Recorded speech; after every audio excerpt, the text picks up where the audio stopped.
Mic check 1, 2. This is a mic check. Check it out. Jess, go ahead. Checking the microphone. God. Yet again, checking the microphone. That Sober Guy podcast contains adult content, merciless truth, and emotional nudity. Listener discretion is advised.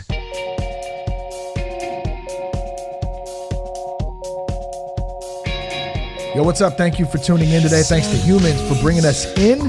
Thanks to you for supporting the show. I'm Shane Raymer, and you're listening to That Sober Guy podcast, where we talk about drugs, alcohol, recovery, and more fun shit. We also like to think we help some people stay sober. And I know by being of service and doing a podcast, helping other people, I get to stay sober too. So it's really a beautiful thing. Today we're going to be doing a Q&A. You guys wrote in via Instagram with some great questions. We really appreciate that. We're going to discuss some of these questions and do our best to give some of our experience and insight into in relation to the questions. So we're going to do that. And also we're going to have some fun in the process, of course. What is recovery if you can't have fun? We got the Jess here with us tonight. What's up, Jess? How are you? Hey, hi. I'm glad you're joining us in on the conversation. Glad to be back. So before we do that, we got a couple of announcements. Be sure to check us out at thatsoberguy.com. You can also connect with us on Instagram at RealThatSoberGuy and on Twitter at Shane Raymer. We are continuing again to work with foundations, which is a beautiful thing. Really love those guys. We're going to do some conferences again this year. And finding the right treatment for addiction and mental health illnesses, it can be difficult. And that's why we continue to partner with Foundations Recovery Network. They stay true to their mission. They hold high ethical standards and provide treatment in a nationwide network of residential and outpatient programs. Foundations has individualized treatment plans. They're focused on creating lifetime relationships for long-term recovery. And when I say that, they really do mean that. And I know that from experience in working with them. There's some really, really great people within Foundations. So as part of this vision, they've built the industry's leading research and outcomes program to study and improve how we're fulfilling this commitment for each patient, their loved ones, and meeting their personal goals. They're great people. I promise you'll be taken care of when you call Foundations Recovery Network. To learn more, you can go to foundationshelp.com /soberguy. That's foundationshelp.com/soberguy. Or you can call 833-81-SOBER. That's 833-81-SOBER. You can talk with an admissions coordinator about your treatment options. Once again, let me give you that website. It's foundationshelp.com/soberguy or call 833-81-SOBER. Let's see what else. We got a live show coming up at the Hollywood Improv. It's January 20th with special guests Darren Prince, Brandon Novak, John Henson. I think there's going to be a couple of other guests. I know Mark Saratella, the big homie who helped set this show up, is going to be doing a short bit of stand-up to open the show up. We're pumped to go down there. Jess and I are both headed down. We get a couple of days away from the kids. We get to do some podcasting, talk to some awesome people, and have some fun. So we're looking forward to that. And we'd love to see you there. If you're in the Los Angeles area, you want to come out, talk some recovery, hear about some recovery. I think we're going to do a live Q&A session during that show as well. And then Darren and Brandon are going to be doing a book signing afterwards too. So if you want some tickets to that, go to www.thatsoberguy.com/live shows. Or you can also go directly to the Hollywood Improv website. That's improv.com/Hollywood. And you can get your tickets there. I get a lot of questions often and, for a long time about early sobriety. What do I do? Where do I go? What don't I do? How do I stay sober? That's always a big one too. Number one, I don't have all the answers, but here's what I did. Me and some of my closest friends and colleagues, we created a podcast video course. It's called How to Navigate the First 90 Days of Sobriety. Now, I know I've talked about this on the podcast a few times before, but I think it's hilarious. And it really is a good example of being confused in early recovery. When I got home from rehab, I went out and bought Wranglers, cowboy boots, and a hunting vest. Yeah, you did. Yes, I did. You let me know about it, by the way, too. And there's nothing wrong with that unless you've never hunted or rode a horse in your life. Scouring the carpet for cocaine crumbs with a hard hat and a magnifying glass at 3 a.m. doesn't quite count as hunting, okay? I did ride a horse once at the local Long's drugstore when I was 6 for a quarter. Put the quarter in the machine, rode that fucker around on a merry-go-round. That was awesome. That doesn't count either. I'm not a cowboy. I'm a Dickies and Vans type of guy, but I was confused in the early days of sobriety. I was really trying to find out who I was. I want to help save you some time and some confusion too. You can get the course right now for $25. Use the promo code half off at checkout by going to thatsoberguy.com and clicking on courses. We also give this course away for free to all veterans. So if you're a veteran out there, we love you guys. We want to help support all of our veterans. And if you want to check it out for free, you can DM me on Instagram at realthatsoberguy for details, and we'll hook you up. Once again, that's thatsoberguy.com. Click on courses. We actually had a veteran sign up today, Jess. We've had quite a few veterans actually, and we appreciate that. And he DM'd me. I hooked him up with a promo code, and he got in. He also sent me, and I want to give him some love, a badass submarine video. He used to work on subs in the military, in the Navy. Is your grandpa? And my grandpa actually was a nuclear engineer on the submarines out at Mare Island back in the 80s. So you had some Cold War shit going down, and those were some interesting times. But yeah, he sent me the video. They had submarines like launching missiles out of the water. It was crazy stuff, man. So it was really cool to see that. And we love supporting our veterans. So reach out if you'd like to check that out. Let's do one iTunes review, and then we're going to jump right into the Q&A session today. This one, and I love this one, it's 10 stars. You can only give 5 stars on iTunes reviews. This person wrote 10 stars, so Thank you for that. Always good. He says, or he or she says, Shane, his guests, and the podcast in general have saved my butt more times in the last year than I can count. Many days of getting caught up in my head. I could put that sober guy in my ears, and literally my thoughts would go to a more positive, healthy vibes. Just the energy from this podcast is worth checking it out. Many thanks. So much love. That comes from Sober Being. We appreciate the reviews. So thank you. And if you haven't left us a review on iTunes, you can go on there and you can do that. So Jess, what's up? Let me stop talking and shut my pie hole. 2 questions. 1, do you have chapstick? I do.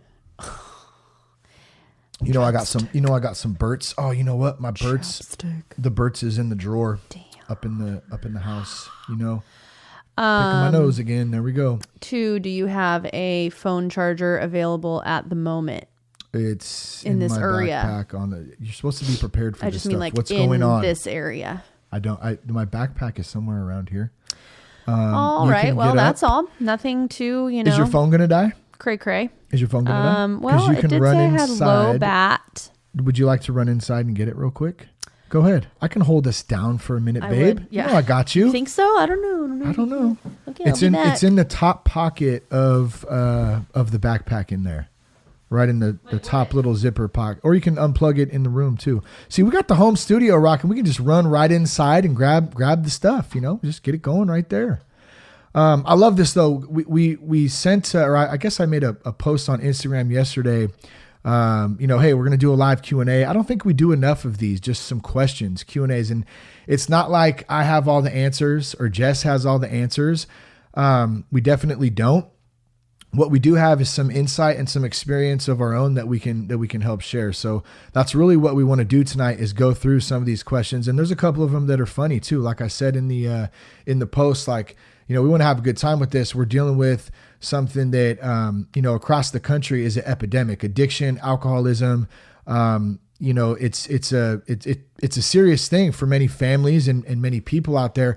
And at the same time, I always feel like if I can't find comedy in stuff, and if I can't look at things from a different perspective in something that's a serious thing, it can be a really, really tough thing to deal with. So in that, we'll take some good questions and we'll take some funny ones too. And we'll see, we'll have some fun with it. If you plug that in, it's right down there underneath the table there. That's not gonna fit. You can move some stuff around if you need to. What's up on the Instagram? Are we live right now on Instagram or what? What happened? It didn't fit? Yeah, it's like the big one. Yeah, I don't know. You can unplug this one, unplug my computer. I got plenty of charging battery on there. Unplug this one right here. Oh. Right there. Which one did you unplug? You didn't unplug the mixer, did you? I was like, dang, we just stopped. We're good. Okay. What's up? What do we got going on Instagram? I see some stuff going on there, some action. I'm trying to read and look, but well, that's why I had to plug my phone in because you got the Instagram live going on too. What's so up, we can Instagram maybe live? answer some questions. Yeah, we can. That's what I was going to mention next, and thank you for reminding me because I blanket forgot. Because we're in the garage and it's 45 degrees. We can do some live ones too. So I have a good little list here, and if you guys have some comments you want to drop in there, whether it's on recovery, are you a folder or a crumpler? Are you a stander or a sitter? Are you a stander or a leaner? And do you have real questions? I don't play with my wiener. We do need to know. I don't know why. We do need to know about your toilet paper consumption as well as. I taught Cash how to fold the other day. He was very proud. You are awesome. So glad Dave Buckner told me about you. D-Buck. What's up, Dave Buckner? God, you scared me. That's my big homie. I love you, Dave. You guys, I don't know why this happens to my hair. All right, so here we do. We love you too, Stacy, Dave. That's our family right there. What's up with that? All right, let's see. We want to start this thing off. Let's go first. All right, Q&A session. Here we go. Number 1. I'm not going to go down numbers because we got, whatever. Yeah, just ramble them off. Ramble them off there. Anything you want to add before we get going? Or are we good? Took a bike ride today on my old mountain bike. We'll talk about it. Oh, yeah. Good to go? Yeah. You're going to take this first too. So things other than chocolate to kill that alcohol craving. I'm going to get fat. Exercise. Yeah. I mean, that's a good one. I think that's a good one. If anyone is doing this live right now, feel free to chime in as well. And we'll try to get to that too.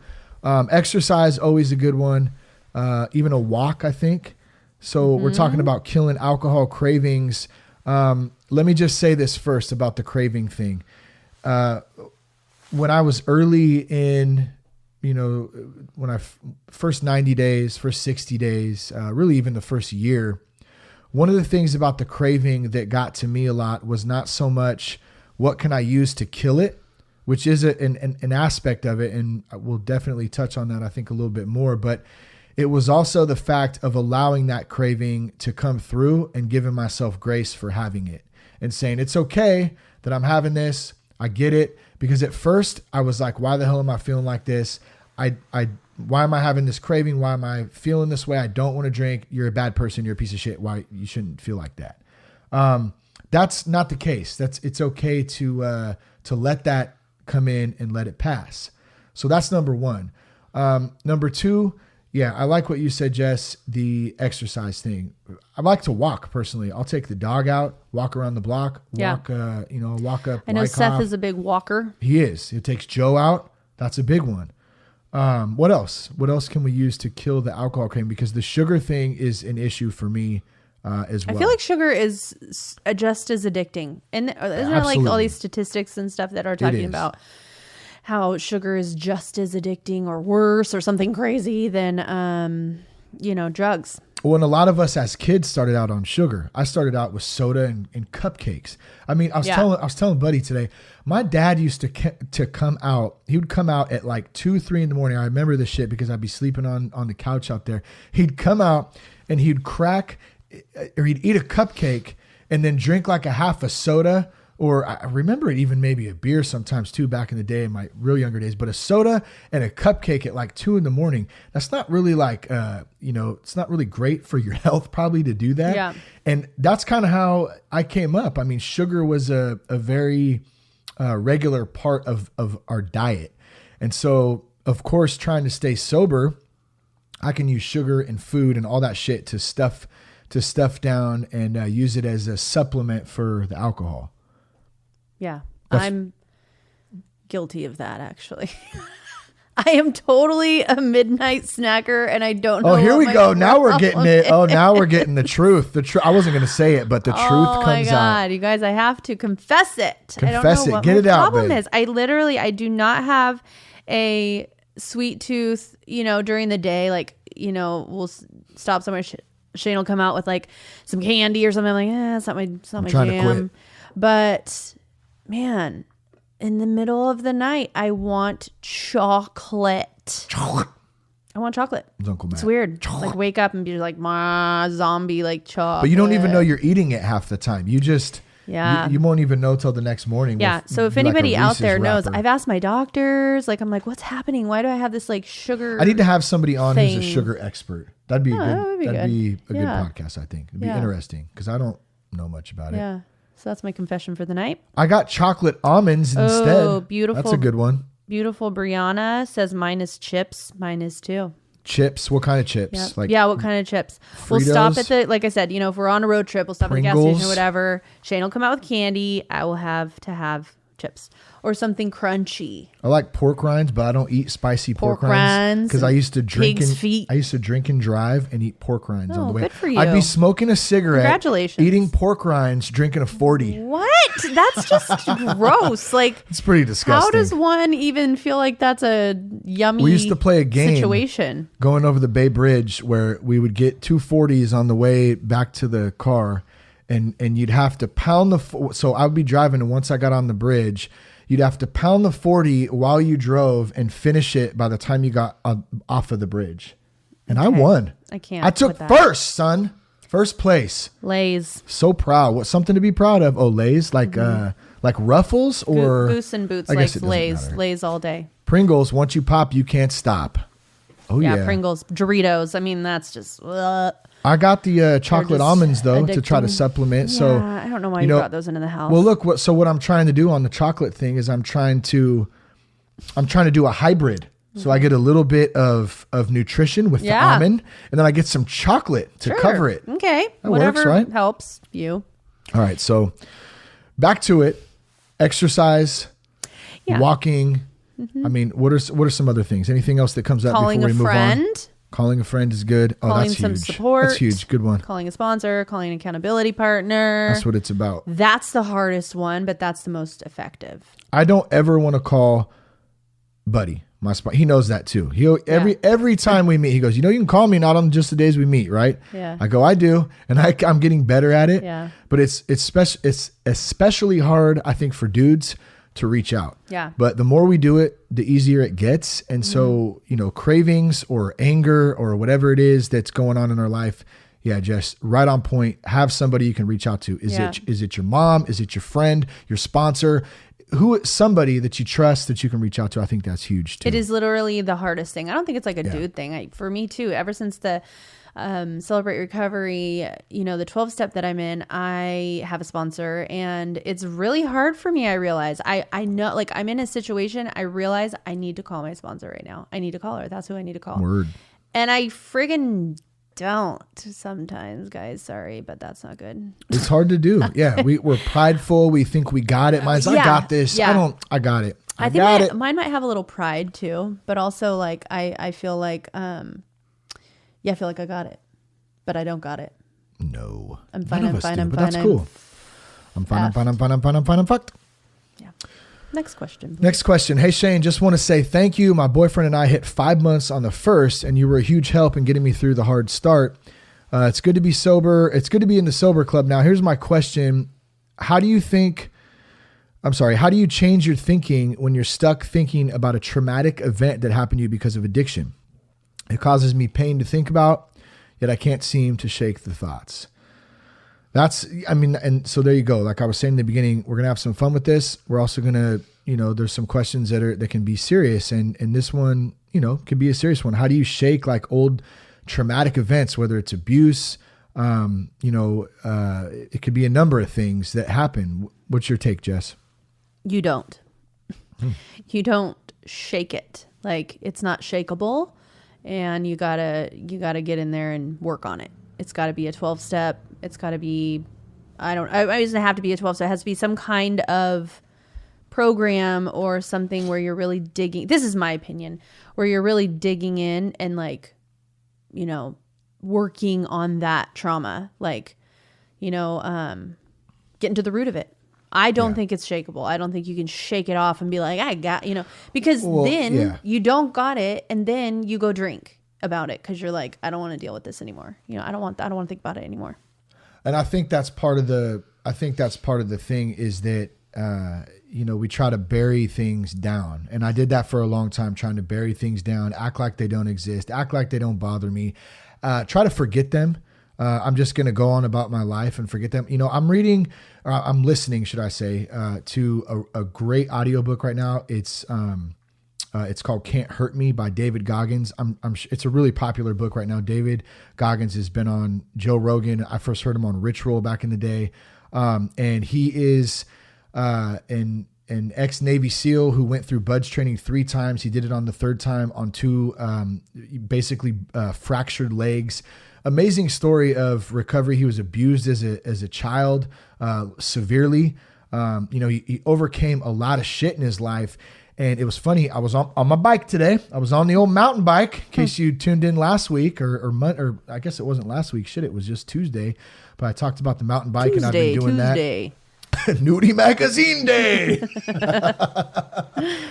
Can't. Love that movie. I watched that with Cash recently. Yeah, I know. I don't know why. Bad choice. Yeah. Dad's a moron sometimes. Bad parenting choice. But this book though is, it's really amazing because number one, he's sharing his story, but he's also inspiring others to become the hero. And the way that he talks about doing that is by callousing your mind.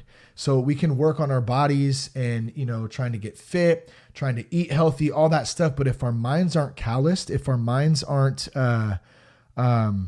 strong, how do we really go through life? And the way he talks about doing this is through exercising your mind, just like you would normally do with your body. And the way that I see that for me, if we're dealing with a traumatic experience, a past experience, something that happened to us, is what Jess said earlier, is by getting in community, working a step study. You got to talk about this stuff. You got to communicate. Mm-hmm. You got to meet it head on.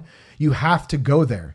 And it's not an easy thing to do. You don't do it alone. I don't do it alone. I still don't do these types of things alone. I have community, I have sponsor, all that stuff. And what you do is you start chipping away at that shit a little bit at a time. And over time, you start to look at your past as something like our trauma, our things that happen to us, are things that allow us to feel like victims for a long time. If we can get on the other side of that, there's power in that. There's extreme power in it. And that's what David Goggins talks a lot about in this book. And I'd really recommend it to anybody out there who wants, one thing, if you don't like the straightforwardness, he curses a lot in it. At the same time, the story behind it and the message is extremely powerful. It's probably one of the most powerful books that I've read in a long time. It's like the old saying, like, all the good things take work, and which means that, like you were saying, like, there's so much victory on the other side. Like, all the good things that, are worth working for, or worth working out, or whatever. It takes work. It's hard. It's, rough. It's, a digging or whatever, but there's so much freedom. Yeah, absolutely. On the other side. One of the things he talked about too, I thought was cool. He was talking about in BUD/S training, how, when he did BUD/S training, you just showed up that day and they said, okay, here you go. Here's your BUD/S training. And then when he went back later, they had something, I can't remember the name of it, but it was basically pre-BUD/S. So they would bring guys in and they'd have like 2 months to train to get ready for BUD/S. And he goes, you know what that did? And he said, it created a bigger, stronger, faster quitter. That's all it did, because their minds weren't calloused enough. Their minds weren't trained enough to, to sustain the pressure of abuse really of on your body and all that stuff. So it's really, really interesting. I'm kind of confused because when you say calloused, I feel like that means like calloused over, like just forget about it. It's It's a good point. I don't think that's what, that's not what he means. That's not the way I took it, but I could see how you could take it like that. Yeah. I think it just means building it up. You're building your mind up to be able to handle past callous stuff. Maybe, towards handling the things or towards anything else that might come at you. Yeah, totally. All right, next question. What's the shittiest your pants have ever gotten? Oh my God, I'll let you take that one. That actually comes from my homie Shawn. So what up, big Shawn? Shawn Beezy. Pretty hilarious. The shittiest your pants have ever gotten. Well, I do have a quick story about this. My pants have never gotten shitty. Okay. Except when I think I got hit by a car. I think I shit my pants. I was like 12. That is hecka sad. I did though. I mean, I'm sure people have heard that when something happens, a lot of people when they die, they piss and they shit their pants because they're what are we part of even it. right now? I'm What's just happening? saying. No, I got hit by a car and I shit my pants. I was like 12. And I remember going back home and my dad was pissed because he thought I died, rightfully so. He wasn't very happy with me, but I remember walking back shaking my just like shit in my drawers. And then the other thing is I thought this was funny because when we go backpacking, I'm always the guy who doesn't shit for like 3 days. So, which is shocking. I know. I don't get it. I can't believe that you do not poop. But when I get home, your boy be laying some straight cable, like coming out the top of the toilet. Okay, I'll stop right there. Stop it. This next one, Matt Fallon said, "What up, brother?" Matt, what up, man? What's up, homie? I'll see you at CR, brother. Good stuff, dude. This next one comes from Cormac, all the way from Ireland. Cormac. So, number one, I just want to give Cormac some love. Man, Cormac's been listening to the show and been a homie since like day one, back in the day when Sober Guy first started. So it's and I mean, all the way from Ireland, like that's just really, really cool to be able to connect. And we never met in person, but we've talked on the phone. We've communicated on social media all the time. But we're coming out there. I hope so. Shit, I would love to go to Ireland. I'd like to play some golf out there. Get your little pad ready, so we've got a place to stay. So Cormac says the question first, and then he followed up with a response that I thought was pretty funny. I want to read too. So he says, "What do you do for fun in recovery?" Not recovery stuff, but pure fun. I started going to comedy clubs, great fun, and even made and even more fun sober. I also started doing a comedy course, which I think is dope. Nice. So congrats on that. Hell yeah. And that goes back to just like stepping out and doing something. Yeah, just do it. Like out of the box. Who cares, man? Yeah.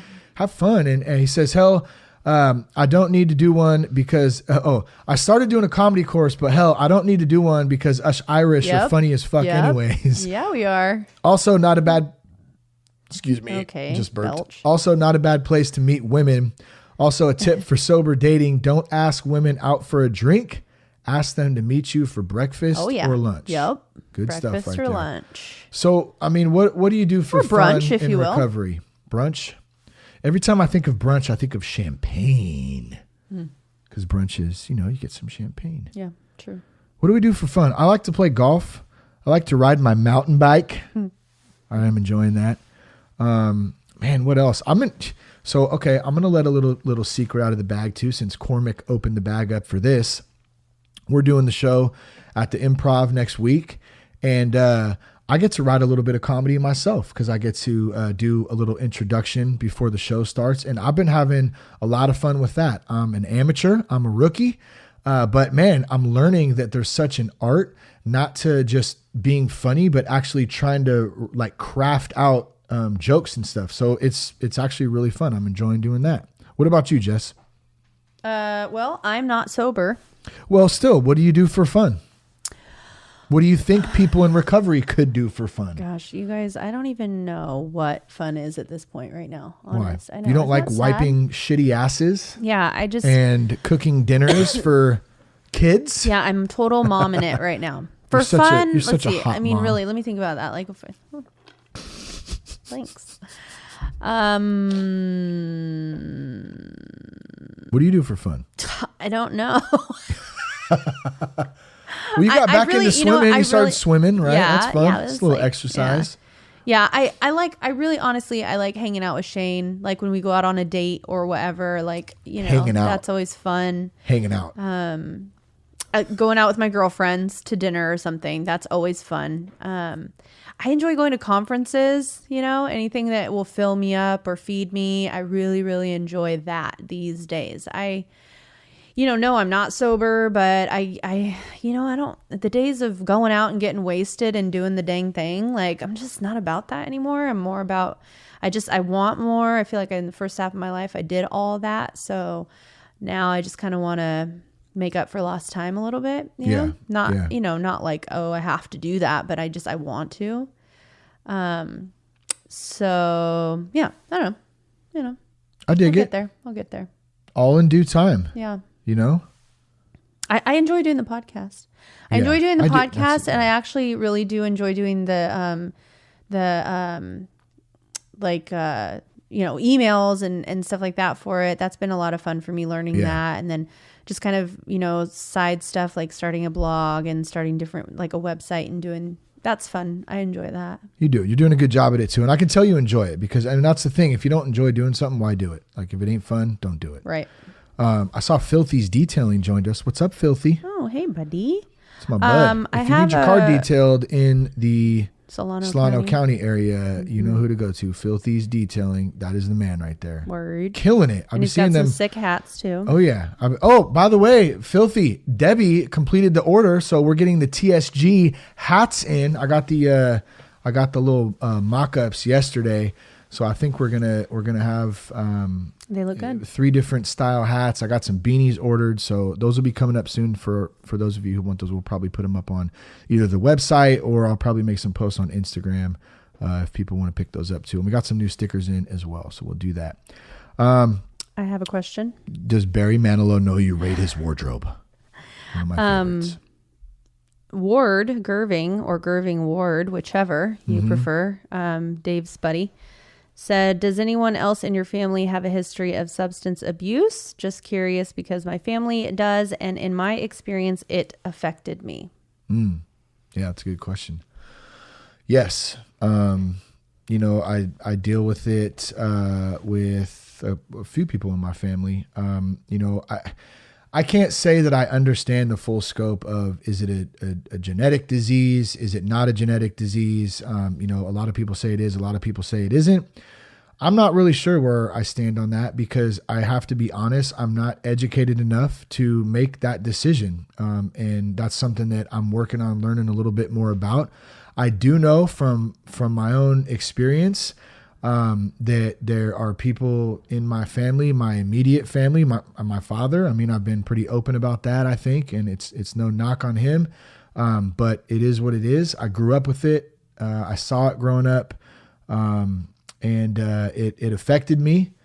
And, not to say that it's anyone's fault but my own, but at the same time, you see stuff growing up as a kid and a lot of the time that has an effect on you that, that can lead you down that same path, I guess. What do you think?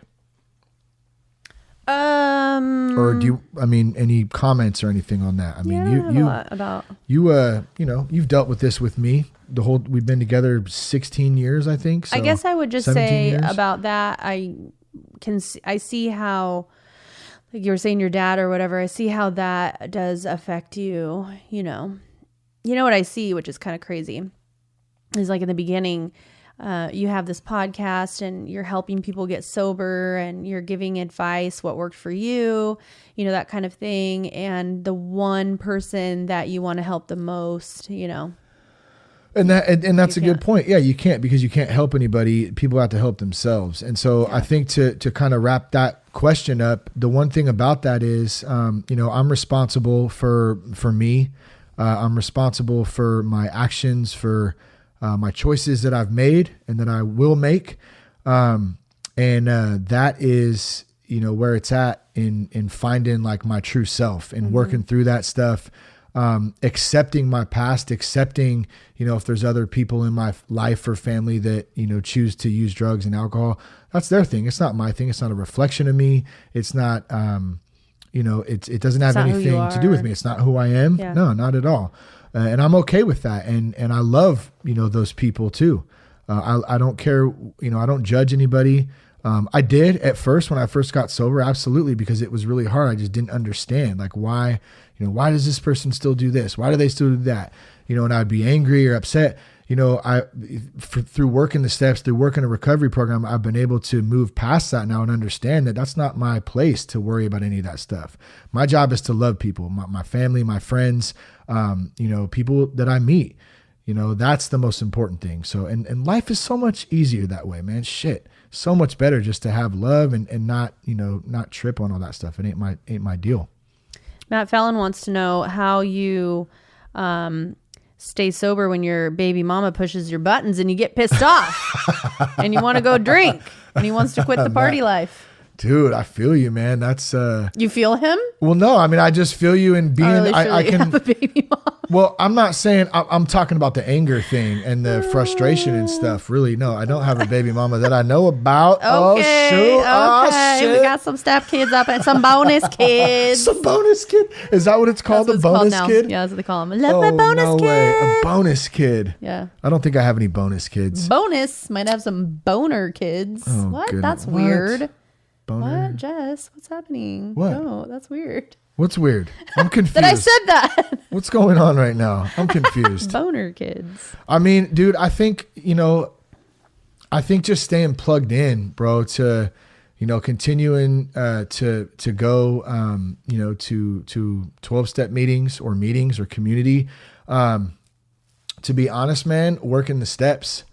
I think that, and this goes back because I get questions similar to this a lot, and there's no magic answer. It's about putting in the work. It's about working through a step program, for me at least. So I'm not telling you what to do, Matt. I'm not telling anyone else what to do, but I know for me in getting over like anger, because anger applies to all situations, whether it's a bonus kid, a baby mama, my wife, my lady, like my kids, my work, whatever it is, those frustrations, those anger, they call it restless and discontent, in the big book.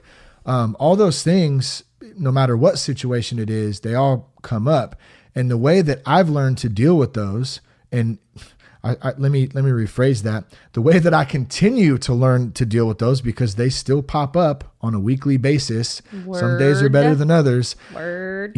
I have mentors, I have friends, I have sponsors, I have a step study that we're just about to complete. I'm going to start working the steps again with my sponsor as soon as I complete this one. It's a constant ongoing process. And that's, for me, that's really all it's been, and I think it's also about, taking a little bit of responsibility and jumping in and saying, I have the choice to do this or not. So it's not easy, bro. I feel you, man. I know that it's, it's not an easy thing all the time, but just keep showing up, bro. You know what really worked for me that was very difficult but very effective and was forgiveness. Mm-hmm. That's a hard one because you are so PO'd at this person. Yeah, I get it, and the last thing you want to do is be like, I forgive you. Mm-hmm. But, dude, like you're not doing it for them. You're not saying like, hey, I forgive you. It's off your back now. You literally, like, if like you're doing it for you, so you're not holding that like grudge and that heaviness and that solid heart where you're like, bah, bah, bah, bah. And then what? Then you want to go drink. Then you are only hurting yourself, right? The saying where it's like, drink the poison to kill the other person and you're only actually killing yourself or whatever. That's like holding the forgiveness in your heart, holding it, and being so mad and so PO'd when the person you're mad at probably doesn't even freaking care, right? They're just off doing their own thing and you're still stewing, and it's literally like bad for your health, and like your emotions and your life and your kids and your, whatever. So we'll see, and the forgiveness gets addressed in the steps, and it's making amends. So you're making amends, forgiveness. It's all kind of tied. That was a hard one. I keep burping. That was literally a hard step for me. I'm like, what the fuck? That's one of the hardest things. What was hard? Did you just say the F word? No, I said, what the fuck? Oh, dang it. Yeah. I'm trying to get you to drop one here and there, but you quit. I quit that mess. I think that that's good. What's hard about it for me, what was hard was saying that, I forgive you. And honest, you don't even have to tell the person that you forgive them. You can say it in your own deal, right? But you actually have to mean it for it to work. Yeah. But you can be like, you know what? I forgive that person. They do not know what they're doing, or, whatever, however it is that you want to forgive, and just say, I'm letting this go because I'm no longer going to let it or that person control my life and my emotions. And so I am releasing them and releasing that feeling. I forgive them. And you feel so much lighter. You feel better, feel lovely. Yeah. It's magical, really. So that's one to practice and work on.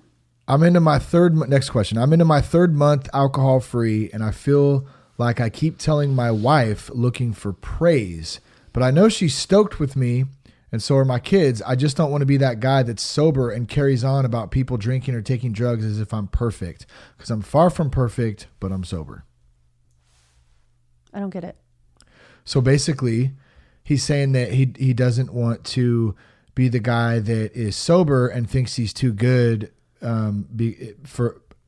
thinks he's better than everyone else because they drink and do drugs, which I completely 100% get. Got it. Totally went through that in, the first year, because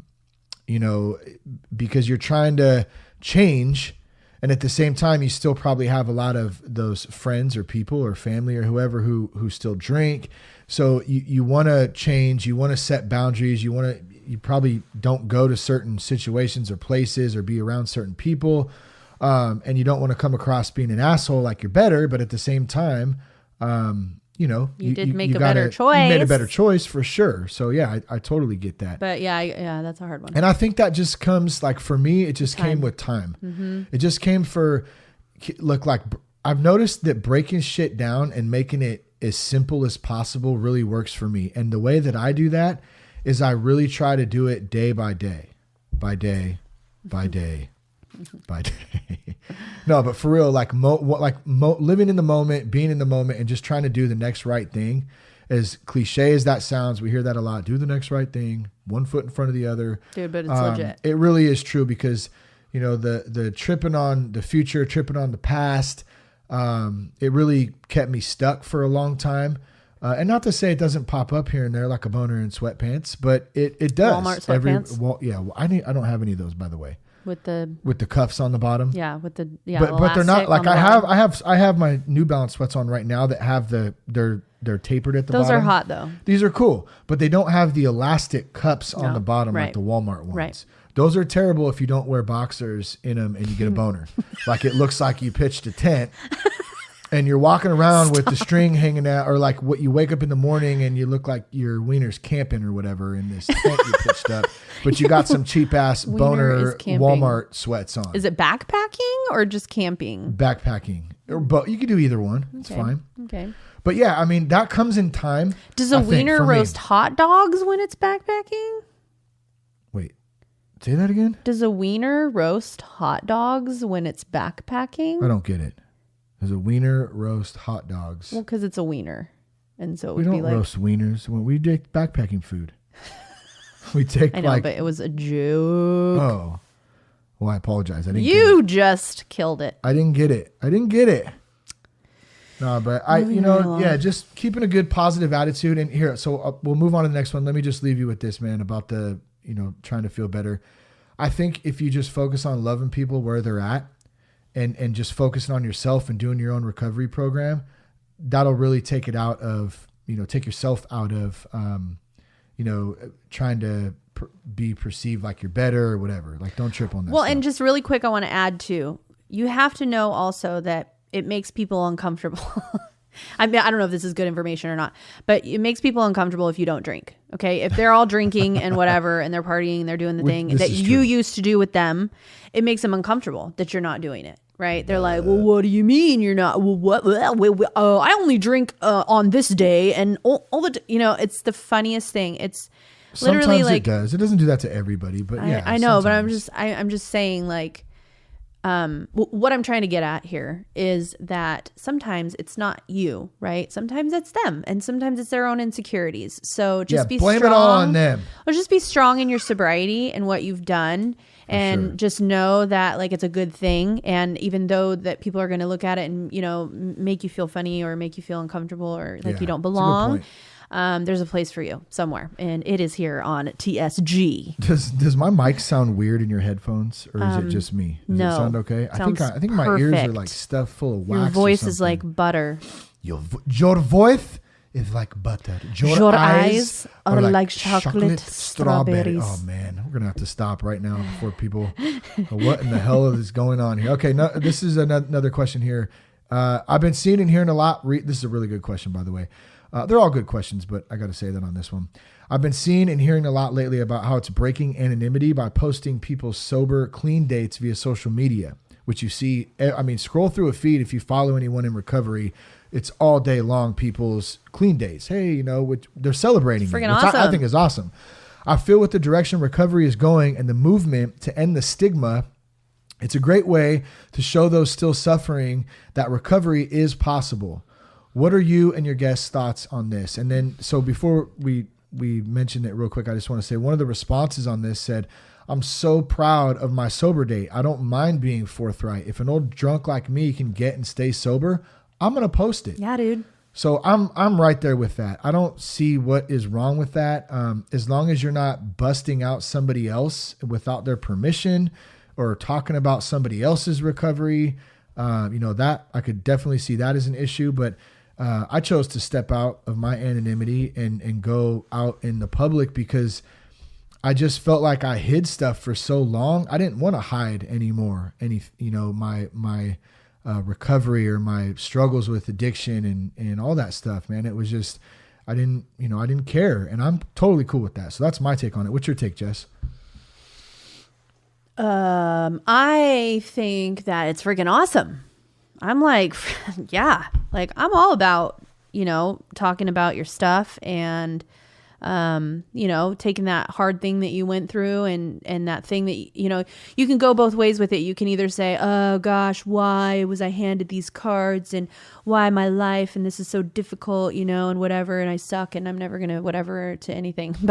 Or you can take it and say, dude, I went through that. I walked through it. I got help. I'm here now. Check me out. Look at me. I'm 5 months sober. Boom. Let the world know. Boom, son. If anybody wants to talk about it, hit me up. Like, you're not alone. I'm all about not letting people know that they're not alone in their struggles, whether it's, addiction or depression or, anything. I say yes. Yes. Celebrate. Say yes. Celebrate it. You're not alone. Good. That's a good point. Celebrating stuff too. Celebrating the small wins. Yeah. Like, or the big wins. So let's say you want to let's say you got 5 days sober. Celebrate that shit. This is my 5th day. Damn, you might not think that's a big thing. Oh, I only have 5 days. No, I don't only have 5 days. Damn, I got 5 days. Let's celebrate that. It doesn't mean be arrogant about it, but it's okay to celebrate. And I know for me, I was so focused on negative stuff in my life. My brain was literally trained I'm still working this out after over 5 years of being sober. I'm still working through this shit of my brain automatically going to negative parts of a situation. Like I have to consciously work on that to acknowledge and see the positive in stuff and then celebrate the small wins along the way. So that's a really, really good point. It's okay to be happy. It's okay to celebrate doing something good. It's okay to give yourself a little bit of praise. Stroke your balls a little bit if you're a dude, What about if you're a chick? What would you say? Grab your boob or something? No. Like, I don't know, but you know what I'm saying? Give yourself some love there, Grab your boob, chicks. Yeah. Oh, man. Yeah. Hey, and just to, what you were saying, like about, hey. Just about, mind change, changing your mind from the negative to the positive. That's like a thing. That's like a flow that your mind, whatever. And if you want to be mind blown and you want to really work on changing your thoughts and your ways and things like that, check out Dr. Caroline Leaf. You need to look it up. Crash. Yeah. It's, Toxic Brain or something like that. It's the YouTube one, right? You can just look it up on YouTube. Yes. Dr. Caroline Leaf. Detox your mind. Oh, yeah. I Caroline did Leaf. That's good. Dr. Caroline Leaf. Detox your mind. She's legit. Yeah, it's good stuff. Yeah. I want to mention, before we get to this next question, we got a couple more. I want to mention, too, a couple of the guests coming up in the next couple of weeks. We have Mike Catherwood coming on, let's see, next week. Mike Catherwood is some of you might know him as Psycho Mike from K-Rock. He's also does one of my favorite new podcasts called Swole Patrol. It's with Dr. Drew. Dr. Drew's wife Susan produces the show, so the three of them kind of chime in on health, exercise, fitness. Super pumped to have Mike on. He's going to be coming on next week, and then we also have Tim Ryan coming on from Hope. From Dope to Hope. Is his platform, and he's a public speaker, a motivational speaker. He's been really has an amazing background and really been through a lot of shit with heroin, addiction. I believe he lost his son to that too. So we have him coming up. I think we're supposed to record sometime tomorrow evening, somewhere around there. He'll be coming up, and we really have some good things lined up for this year in 2019. Some more live shows and stuff too. So I just wanted to mention that. Look out for those episodes in the next couple of weeks. Okay, next question. I love your podcast. This is a good one for the both of us, Jess. What are your thoughts on married couples where one person quits drinking and the other doesn't? One person quits drinking and the other doesn't. We've got Chris Carroll and Darcy Raymer online. Hey, Chris Carroll and Darcy Raymer. I love you guys.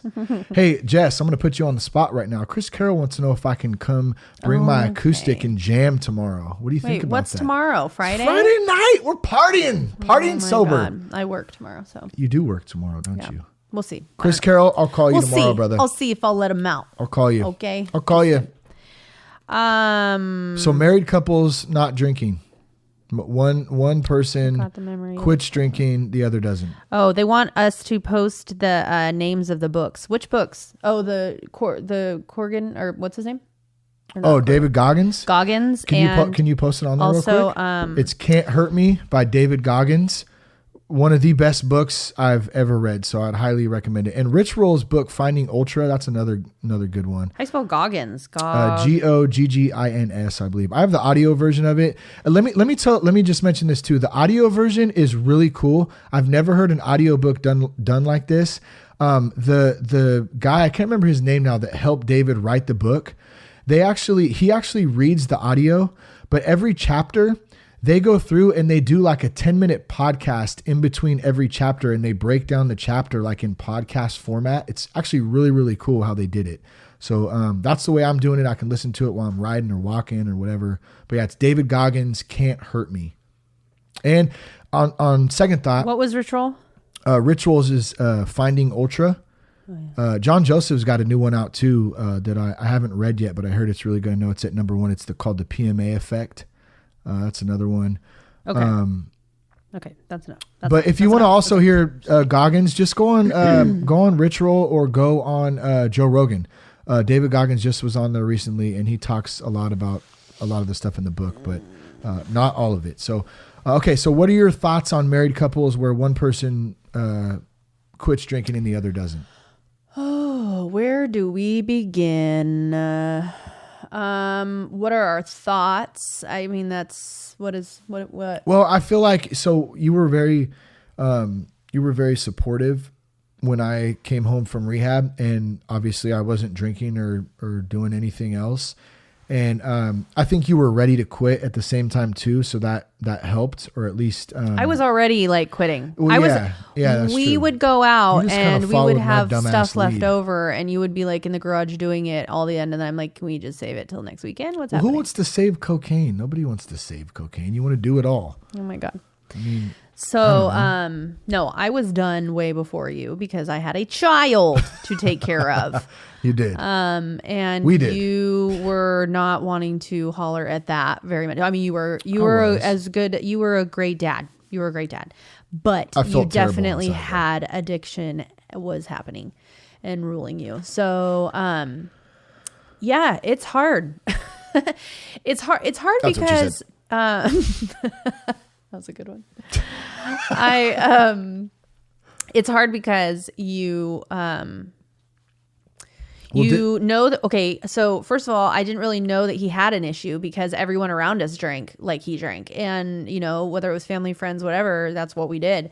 So when he came to me and said, I have a drinking problem, I was like, what are you talking about? And then he's like, I need to go to rehab. And I'm like, what? And then he's like, I don't know. Can I say that drinking or drinking? Yeah, I've already confirmed that it's okay to talk about that. You know, he's like, I'm drinking on the way to work. I'm drinking at work. I'm drinking on the way home from work. And I'm like, oh, what? And it's funny, actually, now thinking about it, that was when I realized it was an issue. You know, like the party life that we were living was clearly unhealthy, but it took for him to tell me, like, I'm drinking at work on my way home. I know, isn't that weird? Yeah. Well, it's the life we were in. Because you're not supposed to do that. You're just in denial. But yeah, then I was like, oh, you do have a problem because you're doing it at work. What? You know, it's not that we're partying every weekend and, you know, going further than just drinking. But so So yeah, that was difficult. And, so I wanted him to get what he needed, but at the same time, it was very difficult when he left for 30 days, went to rehab, but it was I knew he was doing it for the family. I knew it was the right thing. And then when he came home, it was even harder because he was, not Shane. But what about for you though? Was it hard for you to quit drinking because I quit drinking? That's kind of the question that this what are your person's thoughts on asking. Married couples? So I quit drinking and the other you doesn't. Because you don't have a problem. Yeah, you don't have a problem like I had. Right. So but was it hard for you to quit drinking? I didn't quit drinking. Well, I mean, for you to not have it around we didn't have it in the house for a long time. No. For me, so we weren't people that had drinks after work, on the weekday, we didn't have alcohol in the house and be like, oh, let me have a drink right now.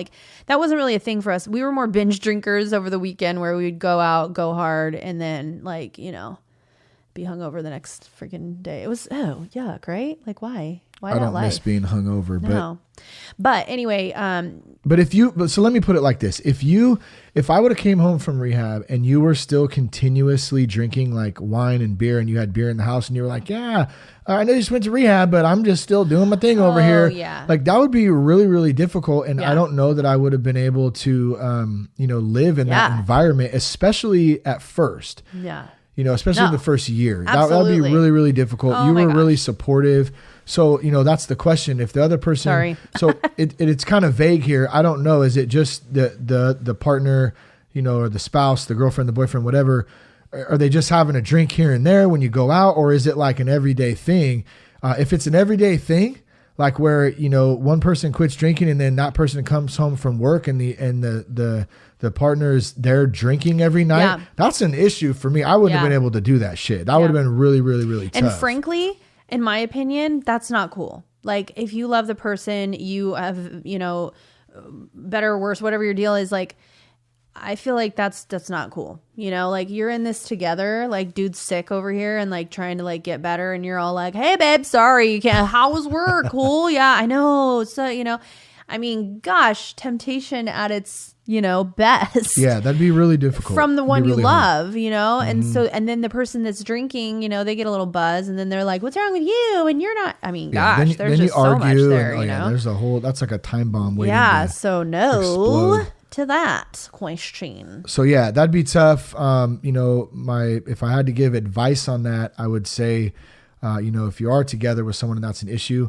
the only thing you can control is yourself. The only thing you can do is you, and you got to do you. So, work a program, stay in community, focus on you, staying sober, and, start to maybe ask some questions about what that relationship looks like health-wise, because that would be an issue if it's in everything. If it now, real quick, if it's just something that's you go out to dinner, and cause we go out to dinner and now obviously, it's been a few years. Yeah. I'll tell you, hey, have a glass of wine. Have two. Have two. Yeah. I'm trying to Relax, get laid. I'm trying to get laid tonight. Have three, whatever. My God. For real though, right? Have some wine. I don't give a shit. But it's not that's not an everyday thing for us. No. And it's on special occasions and stuff like that. So, I mean, if it's something like that, that's, I don't see that as such an issue, but hey, to each his own, and everyone's situation is different. So next question, do you poop in a toilet? What the hell kind of a question is that? Where else would I shit? I mean, I guess in a porta potty, that's still a toilet. In a hole, which I don't do backpacking. I can't believe that you hold your poop for 3 days. 3 days, people. 3 days. That is unbelievable. If I had to go, I would definitely go. I just there's something in my brain that enables me to hold out. It's really, really weird. This is someone who wakes up every morning on the dot and goes directly into the bathroom with his coffee. I get coffee first. And it's my office. Son. Takes an hour-long crap. It's my office. Dude, my feet fell asleep yesterday. Oh my God. I couldn't even stand up.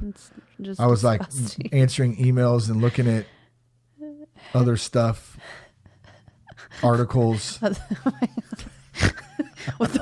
Okay, I'm going to put you on blast right now with the water running. What is up with that? Yeah, I don't know. I need to, because I like a fan, and we don't have a fan in one of the bathrooms. He says, I can't poop in silence. I can't. It's too quiet. I need some noise going on. So one of our bathrooms has a fan. The other one doesn't. So I just turn the water on and waste a bunch of water while it's going down. Strange. I know. I'm a weird one. All right, next question. I'm one of those people you talk about on your show who thinks there's a stigma in going to AA meetings. My drinking has started to affect my finances and my life, but not so far as my family can tell. My husband and I both drink regularly. We're trying to stop. So far, so good in the new year. It's hard on some days when I'm having a bad day, or if he's having a bad day. It's really tough to say no because I'm an alcoholic who wants to say yes. My question to you, what are some of the suggestions you have for a couple trying to do this together? Well, Jess, what's worked for us? We hopped in a step study. Yeah. I mean, we got plugged in. You have, and so the stigma thing, you got to get over that. I mean, that's your choice. What was the stigma? Well, she said she thinks that there's, she thinks there's a stigma. She's one of those people thinks there's a stigma with going to AA meetings. What does that mean? I don't get it. Like basically going to AA meetings, there's a lot of people who it leaves a bad taste in their mouth, whether they've had a bad experience. Oh, girlfriend. Most of the time I hear about people, it's just what they've heard from somebody else. They've never experienced one. I'm not saying that with this person. I don't know. Maybe they have, but. There are so many other outlets and many other things now these days, this time, that are available other than AA meetings. Like there's so many. There's Refuge Recovery. There's Celebrate Recovery. There's Narcotics Anonymous. There's podcasts. But we're talking about a step program. Like a meeting? We're talking about a meeting here. That's what she's saying is going into stigma and AA meetings. And that's what I'm saying. You're going to have to get over that. That's a pride thing. That's an ego thing. That's it's also a thing maybe where, and I don't think, well, I won't say who, but someone told me early on that they would drive, they wanted to get sober. They would actually drive to the next town, like 30 minutes away, and go to meetings there because they were so afraid they were going to see somebody they knew in their community. So I understand that aspect, the fear of it, the stigma. I get it. Word said online AA meetings. There you go. Online AA meetings. That's another one. There's a lot of online stuff right now. ShareSpace. I'll recommend O's community. He's got a community of meetings there. Buddy has a DAO meeting on Tuesday mornings you can check out. I can get more information about that because I don't have it in front of me right now. I know it's on iTunes. It's I'm totally drawing a blank right now on the name of it. Does Paul still do meetings? Paul, you got Recovery Elevator. I'm not sure what he's doing at the moment. Foundations has a podcast too, Recovery Unscripted. But I don't think they do meetings on there, but another podcast outlet. Dopey. There's just a lot of support, though, is what I'm saying. It's a lot of stuff. So much support, like we were talking about earlier. Everyone is out there now talking about, being, and I mean, about being sober and stuff. And I don't want to, whatever. But I feel like the whole I don't know. I probably never mind. Skip it. Yeah, I mean, really just getting out there and getting plugged in and letting down your guard and going all in. That's what's going to keep you sober. Trying it all. Showing up, like I always say, just show up and do the work. It's real simple, actually. And most people aren't willing to do that. And that's why those people most of the time don't stay sober, because it takes work. It's not easy. So that's one thing that's pretty difficult to do if you're not staying plugged in there. Okay. Did we just go off on the live, or what happened? Yeah. Are you going to go back on real quick? We were doing this for the audio listeners out there. We're doing Instagram live the whole time. I think it just went off there. We'll go ahead and try to get it back on if you want there. And then we got a couple more questions, and then we're going to wrap this thing up for the night. I'm tired. I am tired. Next one, Shane, I've started my own podcast and I'd like to know if you have any tips or suggestions. My one suggestion is just to have fun.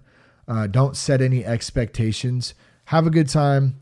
Be real and share your experience, share your strength, share your hope. And that's really what it's about. I mean, you can do all the other stuff that comes with it. Podcast is a lot of work. There's a lot that goes into it that a lot of people don't see unless you do one. So if you're having fun doing that from the whole kind of picture, just have fun with it. That's the biggest thing. I always tell everybody the day that I stop having fun doing this is the day that I quit. I have so much fun. I don't think I realized the impact as well that the podcast has had on my own recovery. Especially in the first couple of years, there was a lot of times where I think I could have went off the deep end and went and drank or done drugs and maybe died. And I didn't do that. Number one, because my family, I think that's a big one, but also I really did feel this sense of pride and fun and excitement in being able to do something that I love to do. And so as long as I find something I'm passionate about, and for me, one of the things is podcasting. I'm going to keep doing it, and I'm going to have fun doing it. Any thoughts on that before we go on to the next one, or? No, because I am not a podcaster, but I think you're doing an amazing job. I appreciate that. And I appreciate all of your support and help, because I want to point something out really quick since you bring that up. We had talked about this the other day. When I first started this, I think there would have been a lot of spouses or partners or friends even that say, that's fucking stupid. Like, why would you do that? Why would you start a podcast? What the hell is that? What is that going to do? Being very negative about it. I didn't have anybody in my corner who did that. And especially Jess. She said, oh, cool. She was right behind me and said, get after it. You know what I mean? She always believed in me from the beginning. So number one, I appreciate that. And number two, that's why it's important to have people in your corner that build you up and don't tear you down. Word. And misery loves company. And, Aaron Walker and I did a podcast just a couple episodes ago. It was the last one we put out of 2018. And he talked about, you are the average of the 5 most people you hang around. Dude, and literally the third day I have heard that. It's so true. It is so true. Aaron's a professional. That dude's been in the game for 30 years. It's true. He works with Dave Ramsey, who's a smart ass dude, and he knows what he's talking about. And I trust his word. And he did, a couple minutes on that topic, and it's so true. So be around good people. Pastor Dave says it like, show me your friends and I'll show you your future. Mm-hmm. It's so true. It's funny. We were just talking about that. All right. You're welcome. Thank you. Yes, thank you. You're welcome, and thank you. This next question, I don't know that I can answer. I'll read it, but I have no experience with it. My aunt does, and she talked about it in like I think it was podcast number 8 of That Sober Guy, so one of the extremely early ones. This person says, is going to the methadone clinic good to get off of pills? Is it good, or is it just switching addictions? I don't know. I've never been to the methadone clinic. I didn't ever use heroin. So I don't have any experience. I don't really know. I do know. And do you have an opinion? Well, I think that, assisted, I can't remember the acronym in the name. It's basically assisted treatment, assisted recovery, where you can take, because I know marijuana works for a lot of people and getting people to marijuana.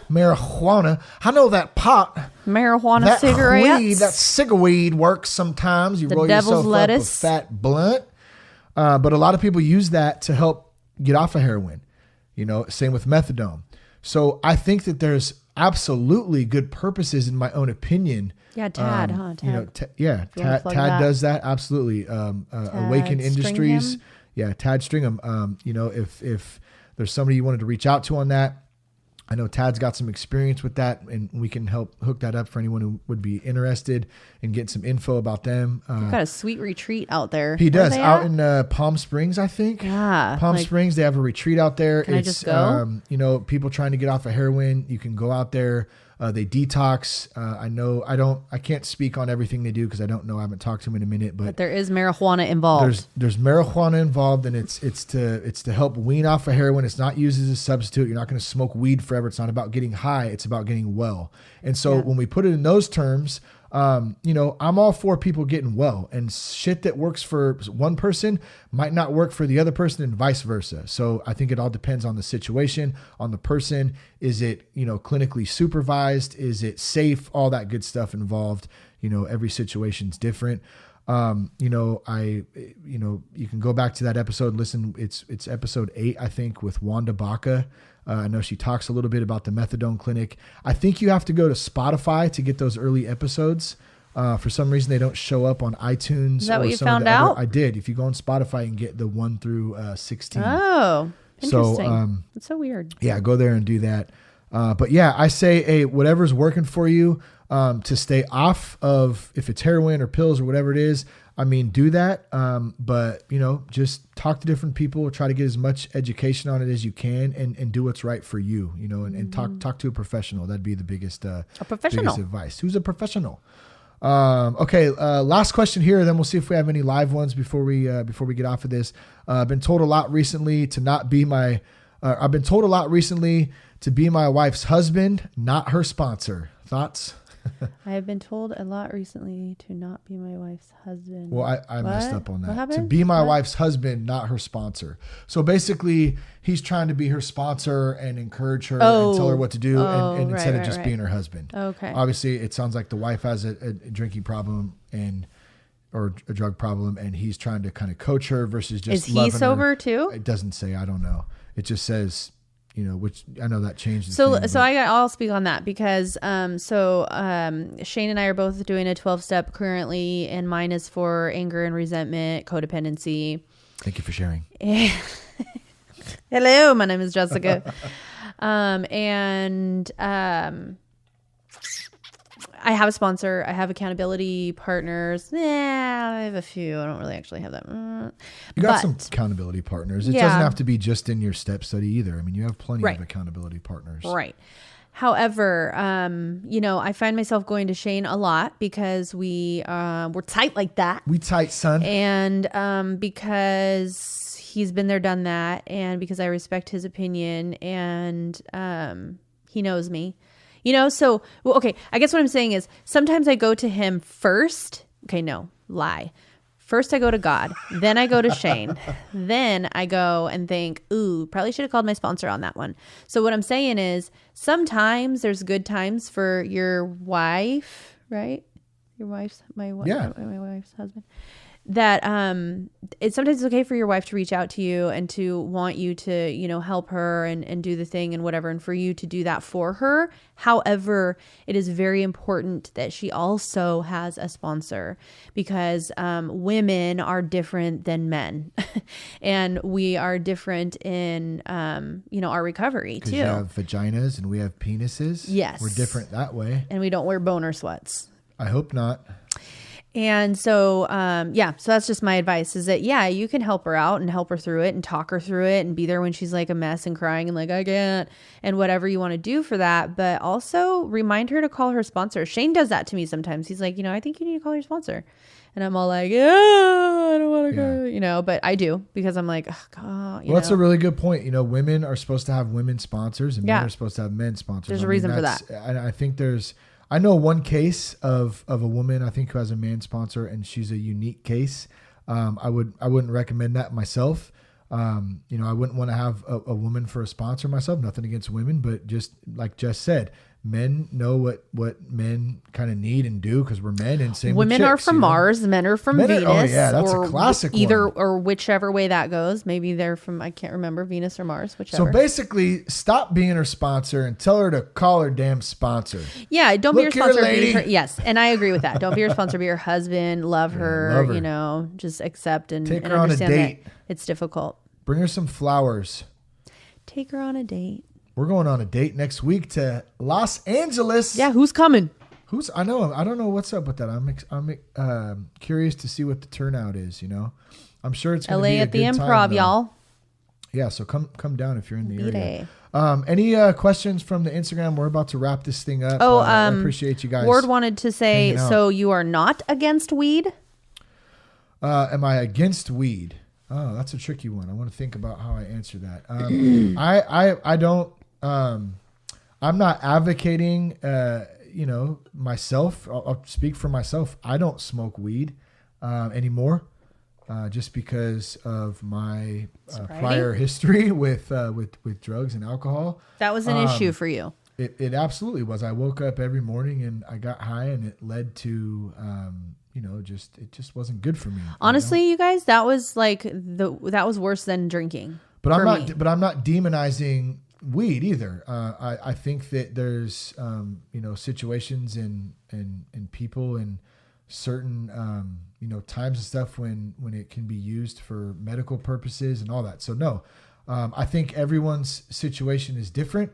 I don't smoke it. I'm not demonizing it. I'm not against it. I'm also not for it myself, just going, to smoke weed anymore. So, I guess that's how I would answer that. I'm going to take a neutral approach because I think it's kind of like really alcohol, where some people can smoke weed on occasion and then some people can't because they... Now, so I'll say this. That's a good point. If someone came to me right now and said, you have to break your sobriety, here's a beer or a blunt, I would pick the blunt. Okay, that's not the question, but good to know in case I ever need you to break your sobriety in an emergency situation. Shane, I need you jacked up right now. Right now. What's it going to be? A blunt or a 40? What? Hurry up. I'm saying I'm not anti-pot at all, but I'm also not an advocate for it either. So that's a safe way of Well, all right. Okay. The marijuana. Wait, what is it on the Breakfast Club? Do you know it? Or I lost it. Man, that's pot. Yeah. Man. Do you know about this? Do you know, or what's the line? Come on, bring it. Johnson's underwear. That's one of them. No. You know about this? Man, it's marijuana. Yeah. It's marijuana. This man is marijuana. It's a good sample. Did you know about this? Well, I appreciate you guys tuning in. This was fun to do the Facebook Live. Or the Cormick just joined. The Instagram Live. What's up, Cormy? We read your question, all that good stuff, man. It'll be live on the podcast. What are we at? 11:19. Pretty soon, actually. I'm going to flip this really fast. But yeah, we appreciate everyone. Instagram Live was cool. Appreciate your guys' questions. I appreciate everybody's questions who wrote in and left comments for this episode to happen. It's really cool to be able to interact and to help have some conversation. And, like I said in the beginning, the biggest thing for me, at least, is to have some fun with this shit. Like, remember Rule 62, everybody. Don't take yourself so damn serious. Life is full of serious shit. I get it. But if I can find throughout my day ways to laugh about stuff and not take it, it's really not that big of a deal. Because at the end of the day, is it really, really that serious? You can ask yourself that. And most of the time for me, it's not. It's a beautiful life. It's a beautiful thing. So I appreciate you guys. Jess, you want to add anything before we wrap this up? It's 11 p.m. here, and Cormy just got out of bed. Oh, wow. Good morning. He said, good morning. Good morning. Good morning, sunshine. Grab yourself a cup of Joe. Oh my gosh, you guys. Gerving Ward. She said, by the way, can you call me Stacy? Well, what's happening? Why is that? I'm sorry. I don't know, Stacy. I don't know what to say about that, Stacy. Stacy. Goodness. I can't see. Well, I can't see the screen right now. Well, I was saying it was saying. Yeah, we can't see the little. Stacy, thank you for the question. So, I mean, I think it's a really good topic. And actually, speaking of that, would anybody enjoy an episode? Because I've actually been wanting to do this for a couple of months now, since I read an article from Dr. Louise Stanger, who I know. Maybe I can have her on. But about about medical marijuana, about the legalization, about how people are using it for recovery. Both sides of it. People are for it. People are against it. I think that'd be an interesting episode to do, and I'll look into that for the next couple of months and see if I can get somebody on who knows a little bit more about it. Check us out at thatsoberguy.com. You can connect with us on Instagram at realthatsoberguy and at Shane Raymer on Twitter. Come hang with us next week at the Hollywood Improv, January 20th. It starts at 7 p.m. You can get tickets at thatsoberguy.com. Click on live shows. You can go directly to improv.com/Hollywood. Jess, thank you for coming on the show again. I love you. And I really appreciate it. Thank you for having me. It's always a pleasure. Peace, love, respect, and keep the blood to keep my head on straight. You still say that I don't know anything about you. Oh, I don't know anything about you, but I know what you do in the back room. And you still say that I don't know anything about you. Oh, I don't know anything about you, but I know what you do in the back room.